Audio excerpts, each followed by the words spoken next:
kind of tell us about Iowa this year, how they're different, how they're more complicated. Yeah, different personnel. They've added a lot of new pieces. They have some good young players. Obviously, they added Cricky, who's leading them in scoring, who's been a very, very good player for them. They're going to come at you in waves. Great scoring team, really attack. Sanford has really extended his game in terms of using his dribbling down post. Obviously, he's always been a great shooter, and you just got to know where he is on the court. But they have a lot of interchangeable pieces. Tony Perkins, Patrick McCaffrey, the guys that can do a lot of different things. So from a defensive standpoint, Cricky's a guy that'll stretch out Zach and take him out on the court, whereas those other guys are great at driving and making plays and knocking down threes. But one of the keys against them, in my opinion, is being able to make baskets against them, to set your defense. Like if you're not making baskets or you're turning the ball over, you're really feeding into what they do. And they've just been one of the best offensive teams in the country. So I think that's where it starts for us, taking care of the basketball. And obviously in the last game, we had some struggles with that. We just have to be more consistent, taking care of it and get good shots. When we did execute in our last game, we got quality shots. Even when the ball didn't go in, we obviously did a great job on the glass, and we did a great job in execution. We just have to, knock out about 5 or 6 of those turnovers to give ourselves more of a chance. But Iowa's a great team. Obviously, Fran's a great coach, and then this is going to be a tough game. They're still going to have three-quarter court track it probably. Sure. They're still doing that kind of stuff. Yes, yeah, they'll mix it up. They'll do their zone press. They'll do it a couple different ways, but they'll go back into a man, go back into a zone. He'll zone out of bounds and then stay in the zone, or zone out of bounds and then match up. So he's always mixing up things and changing things just to see how you're going to handle it. Some of the time, if you handle it, he won't come back to it. Other times he will. So I think it's how the other team is dealing with change, but it's also, I think it's his personnel at times. Like he likes certain groups to be more aggressive than other groups.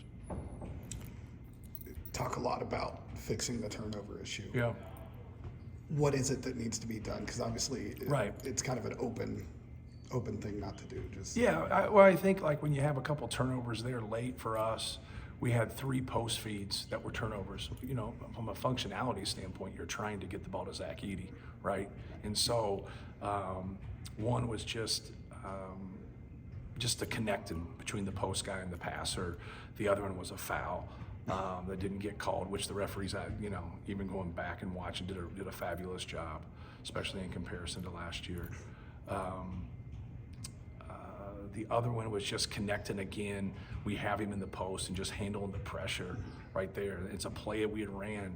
I think it was the 3rd or 4th time we had ran it, and we'd executed it and made the play, made the pass. So you went back to something late when you needed something that you felt comfortable with, and our passer his pressure just bothered him, and we turned the ball over. So when you're making those turnovers, sure, you got to do a better job with it, but you're still trying to do like what we're asking you to do and get the ball inside. We had 2 different turnovers, one against a press and one on a pass by Braden, that they hit out of bounds, that they end up getting the ball. So there's really 2 more that shouldn't count. But they do count, right? Sometimes you get breaks, sometimes you don't get breaks with things. But no, just trying to clean it up. Obviously, Braden has a high number. A couple of those really should be knocked out to where he really only had 4. But we just got to clean it up, just, passing and catching, being on the same page. I don't think it's anything that's too much. It's just it's really hurt us in the past. But it's that combination that I talked to you guys about before the season. When you have a low 3-point percentage and you have high turnovers, and our turnover numbers obviously too high, but you add 5 minutes to the game, but it's when you got them. You got 4. They have 3 turnovers for the game. We have 4 in overtime.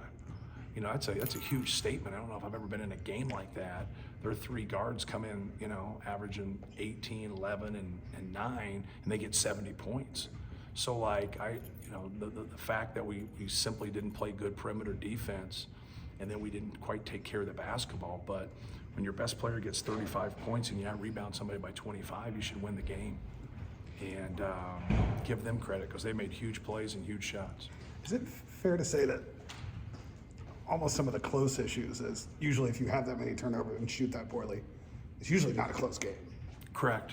But you dominate the glass like Right. that, you're going to offset some of that, and that's where we did in the possession. We still have, well, we out-rebounded by 25 and 14, so we still have 11 more possessions than they have, and you lose the game. You know, you get 41 free throws.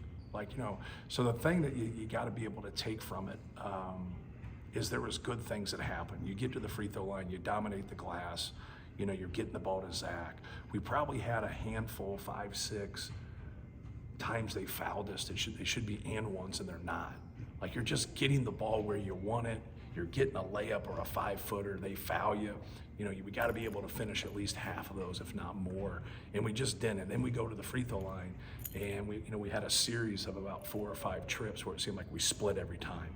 You know, and so like now positive things are happening. You're getting 1 point to where like we feel we should be getting 3 points on an and one, right? Instead, so like you can look at it, you know, glass half full or glass half empty, to where like, hey, you got a point out of this possession, but we really left 2 points on the table. So like just cleaning those things up, being a little bit stronger around the basket, being a little bit stronger with the basketball, being better defensively and guarding on the perimeter, because it wasn't as much as blow-bys. They got us in some ISOs late, and we had a couple of those where we had tough matchups. But for the most part, like, you know, not having Lance in the overtime like hurt us. We went with size, you know, with Cam, and so, but that, I think that really put us, you know, in a bind right there. But I could have went with a couple other different people, but like at that point, you know, trying to have that balance offensively and defensively, and have size, because I felt like he was getting us deep in that length, and then, you know, right away he hits a 3, right? So coaching's a lovely business. So go ahead. Is this a game where Iowa, speaking of, that Lance's speed probably comes into play with what you anticipate they're going to do defensively, or hopefully you can? Yeah, like hopefully, like, you know, you having another guard in there that can go with the basketball, especially when they press, or especially if you can generate some things in transition to really, you know, just functionally use, you know, that speed. I think that can really help us. But more than anything, you know, guarding the basketball, defending the ball. You know, Bowen's, you know, very quick with it.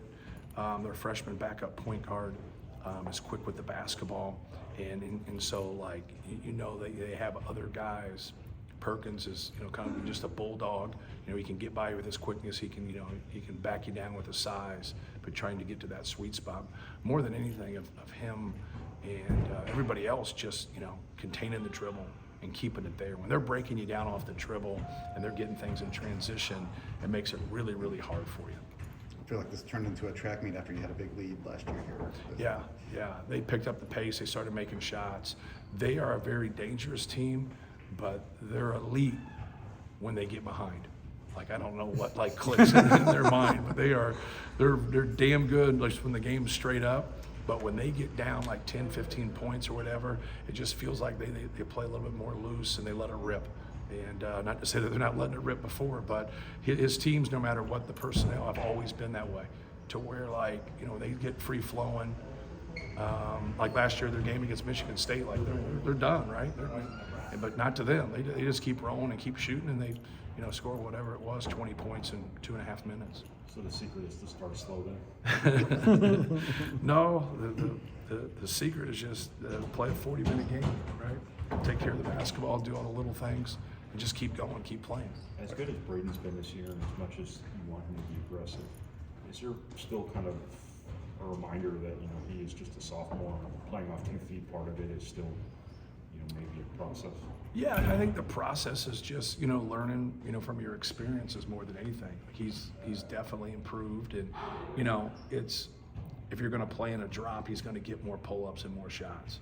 If you're playing a high edge or whatever, he's going to pass the ball more because you're trying to take him out. So it's like when people like look at it, they say, well, you got to get more shots here, more shots there. Well, after he just went 3 straight games of knocking those down, people are going to watch film and say, okay, we're going to take that away. Well, then, you know, he did a great job of getting past those guys the other night and then hitting people for that skip pass and making it. So you got to take what the defense gives you, and I think he's done a great job with that. You know, he had a couple plays where he was casual, you know, with the basketball, and, you know, you watch film and you learn from it. And sometimes it's that unforced error where is that fatigue? Is that just him being sloppy? Or was the defense better than the offense? So you just go back and watch and learn and just keep making the reads and understanding where people are. Like, he has a really good sense how to manipulate the defense, you know, with how they're playing it with his eyes and his speed and his passing ability. He's still trying to find, sorry. Obviously, it's a quick turnaround. What have been the main kind of focus and adjustments in practice ahead of another Big Ten game tomorrow? Just trying to be more detail-oriented from a defensive standpoint. I thought we should have been in a better position at halftime. And then when we've had a lead, like we had a lead, I think around 12 against Marquette, and then we had a lead of 8, I think, against Northwestern. Our defense in the first 4 or 5 minutes in both games wasn't very good at all. But when we haven't had leads against Gonzaga or Tennessee, it has been. So, like, I know that's not the only games we've played, but that just comes to mind as a reference, is that we got to do a better job as a staff getting them to be ready to go in that second half. I think when they're down a little bit, you know, that they understand, like, hey man, we got to get this going when they're up. I wouldn't say it's a conscious thought, but I think subconsciously we obviously haven't been as good. We got to do a better job when we put ourselves in those kind of positions. He's still looking for fluidity when Zach and Trey are on the floor at the same time. I know they're not playing a lot out there now, it seems like. But Right. Yeah, and it depends. Like, you know, Northwestern plays 4 guards. You know, Barnheiser, I thought those guys did a good job on Barnheiser. He's a good player, man. He's really developed.